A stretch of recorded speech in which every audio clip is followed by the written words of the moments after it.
got a lot of baggage associated with it. Pretty much. Everybody remembers the the original game, which was labeled a Halo killer. Whoever labeled it that, it didn't quite live up to it. It was decent for the PlayStation 2, but it had some troubles because of the hardware. And considering it came from an independent studio too, I think it was a decent effort. And they might not have reached the goals that they anticipate or they tried to go for, but I thought it was still a successful product. But Killzone 2 is definitely a big step up now that they have Sony behind them. It seems like they have a lot planned for multiplayer. I've been playing it, and honestly, I haven't been able to unlock most things, which actually is kind of annoying in that, for me, like the starting weapons, I feel like I'm at a disadvantage when someone has a sniper rifle, and that should be the case, but I hate to draw this comparison because it's not really a fair one because they are different experiences, they're different games, but in Call of Duty 4, if I have the M4, M16, and there's a guy with a sniper rifle, if I'm accurate and I time my shots right, I have the ability to take him out. I never feel that's the case in this game. If the sniper is looking anywhere in my direction and I'm at any kind of distance, it's really hard even just to squeeze off one shot because even one shot makes the gun jump and recoil.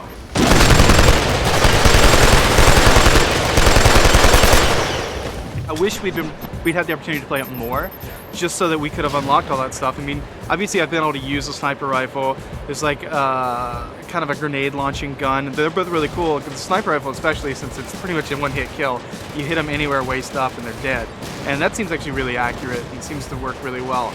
But the game's mechanics and shooting mechanics are very realistic. I mean, from just recoil and just the way the guns move and react, they feel a lot like real-world guns, even though it takes place in the future and they're not real guns.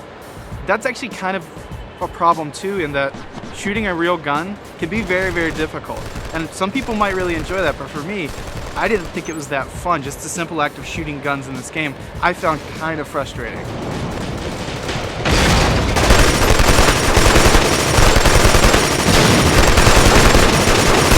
Having the fewer weapons to choose from kind of makes you learn the mechanics of the game a little bit.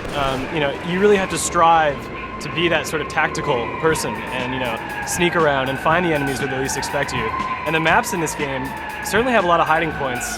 And there's a lot of dead ends too that when players are running around frantically they might get stuck in. So there's, if you learn to trap people and really use the map to your advantage, I think it's a good skill to learn early on, and the game kind of forces you to do that, which I like. Well, it does. Yeah, if someone gets a jump on you and they're behind you, you have no chance of taking them out because you turn so slowly, even with the X sensitivity turned all the way up. But for me, I kind of felt like I was always sort of fighting against the controls, and they've said they're not going to tweak them. They're like, we like the way this game plays. This is how we think it should play. I guess, like you said, they want to force people to be a little more strategic, and it really is a slow pace of play because the transition from when you're running to stopping and being able to shoot and shoot accurately takes a bit of time, so it forces you to choose when you're running, to stop and take cover, and then decide where and when you want to shoot people. It might be a disadvantage, but it also helps kind of ground the game in whatever realism it is achieving. Along with the graphics and the real-time lighting and the sort of slow pace, it creates a different shooter that I think the PlayStation 3 kind of needs right now. Killzone 2 really seems to be creating just like a good, solid game, and I think it's going to be an experience that people can really get into and master, rather quickly. Well, I mean, I guess you're a lot more positive about it than I am because, I want to like this game. I want this game to be great. The guys at Guerrilla have been working on this game a long time. They've put a lot of effort and passion into it. And I'm still not sure if it's worth playing in the long run because I'm still very frustrated with the controls. Now, is this going to ruin the campaign single player for you? Because I think that's going to be one of the biggest draws for this title. Controls obviously are going to translate between multiplayer and single player. It's the same game, but we just got a single player build in. We can't talk about it yet, and I look forward to actually playing through that and seeing how the design, because the big thing is the fact that you have a cover mechanic in single player that's not there in multiplayer. So it'll be interesting to see how that plays into kind of the rest of the control package, being able to take that cover and be a little more methodical and strategic.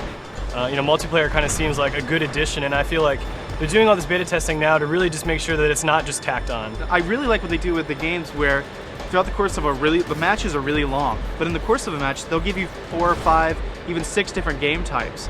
And it goes from one to the other to the other. So when you lose one, you're not out of the match. It goes right into another one. So you'll have a search and destroy mission. Once that's over with, they'll go right into assassination. And I think that's really interesting. And it keeps you playing for a long period of time, so you're not having to wait to hop into another match. It's just one continuous match. Yeah, it can take up to about 20 minutes to finish an entire match. And yeah, you get a little tired by the end of it, but you know, those challenges really do give you, you know, impetus to keep going. You know, the controls for me, I'm okay with them.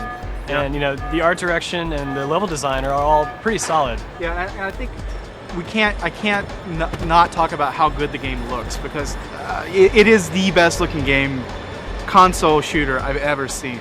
High quality textures, they really take advantage of like the size of Blu-ray.